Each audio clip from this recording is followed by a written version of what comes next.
Ini adalah foto saya dengan keluarga, saudara. Ini papa saya yang di samping saya itu yang duduk, pakai ada masker di bawahnya, saudara. Itu papa saya. Di samping mama, ini adik saya, yang di belakang itu teman dari Jakarta. Kita ngumpul di Pontianak tahun lalu, saudara. Saudara, papa saya itu adalah sosok yang sangat menjadi teladan bagi saya. Saudara tahu papa saya itu orang yang sangat energik sebelum sakit. Pagi hari saudara, semua orang belum bangun, dia sudah bangun. Jam 4 pagi dia sudah bangun untuk buka toko, bersih-bersih, siapkan segala barang untuk berjualan, saudara. Malam hari papa bisa tidur sampai jam 12 sampai jam 1. Jadi tidurnya cuma singkat. Rajin orangnya, aktif orangnya, begitu giat sekali orangnya. Super giat, saudara. Jadi kalau dia tuh nggak bisa kelihat sampah, kalau dia lihat sampah dia langsung ambil, dia buang semuanya.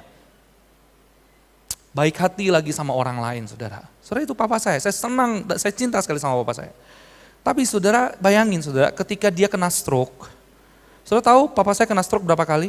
1 kali, bukan, 2 kali, bukan, 3 kali, bukan, 4 kali, saudara. 4 kali kena stroke.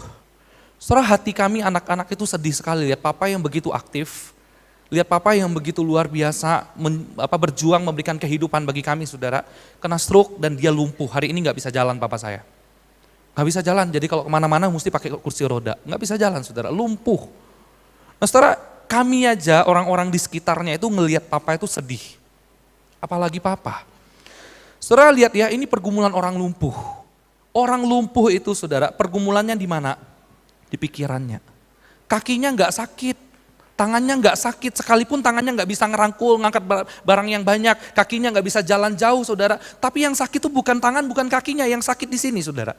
Kenapa? Karena orang lumpuh itu kalau otaknya masih bagus, dia masih bisa berpikir dengan fresh, dia masih bisa merenungkan dengan banyak hal, dia masih semuanya berperan di dalam otaknya.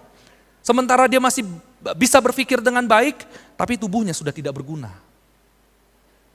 Saudara, itu penderitaan sekali. Melewati waktu 24 jam, saudara. Itu setengah mati buat papa saya. Tidur, bangun, tidur, bangun, tidur, bangun, di tempat yang sama. Saudara masih enak ya, masih bisa dari rumah ke kantor, dari rumah tempat kerja, dari rumah ke warung, masih bisa jalan. Tapi orang yang namanya kena lumpuh, saudara, dia selama-lamanya di kasur. Bayangin, saudara. Saudara, saya setiap tahun selalu usahakan untuk pulang. Nah, besok hari Kamis saya pulang, saudara, untuk ketemu sama papa mama. Nah, setiap kali saya pulang, saya selalu bawa jalan papa mama, jalan ke kota Pontianak, ke jalan-jalan, ke Singkawang, supaya ya paling enggak bisa menolong beban pikirannya yang terus berperang, saudara, paling enggak memberikan refreshing bagi dia untuk ngelihat dunia luar. Saudara, papa selalu senang tiap kali saya pulang, selalu senang. Kenapa? Karena dapat sesuatu yang baru. Tapi begini, saudara, ada satu hal yang dialami orang lumpuh begini loh, saudara. Saudara, orang kalau sudah lumpuh kayak begini ya, saudara, kita udah bawa ke rumah sakit manapun, saudara, nggak sembuh-sembuh. Papa udah minum obat nggak sembuh-sembuh.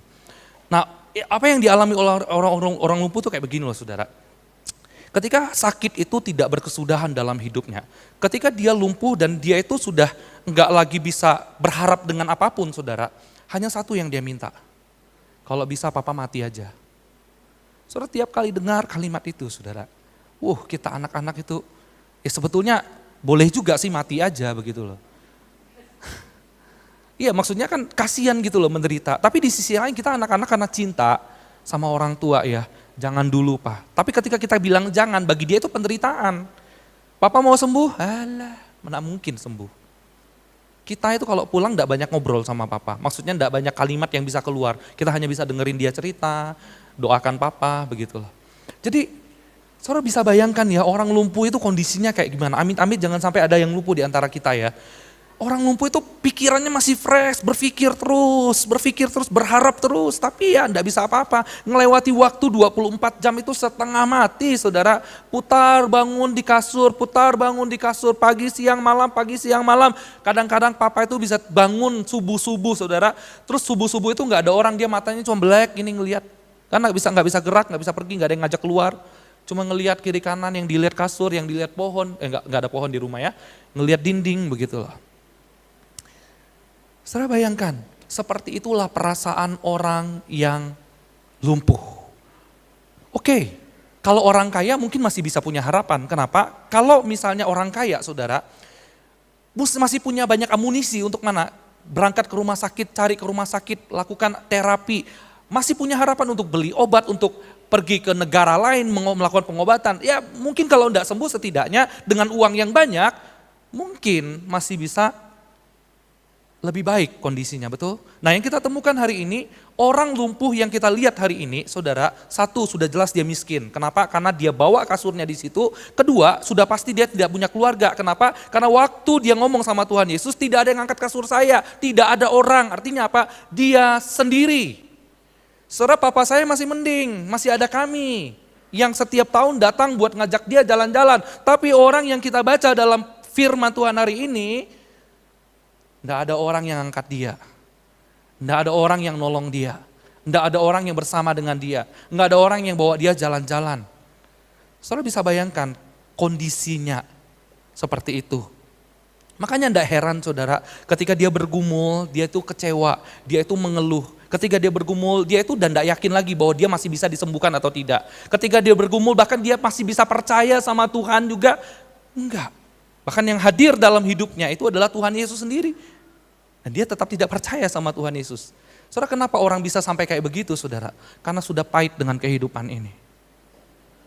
Karena sudah kecewa dengan kehidupan ini. Karena sudah tidak lagi mau menanti. Bahkan sampai Tuhan datang sekalipun di depan mata dia tetap tidak melihat ada Tuhan di depan matanya. Kenapa saudara? Karena dia sudah memvonis dirinya, saya memang begini orangnya.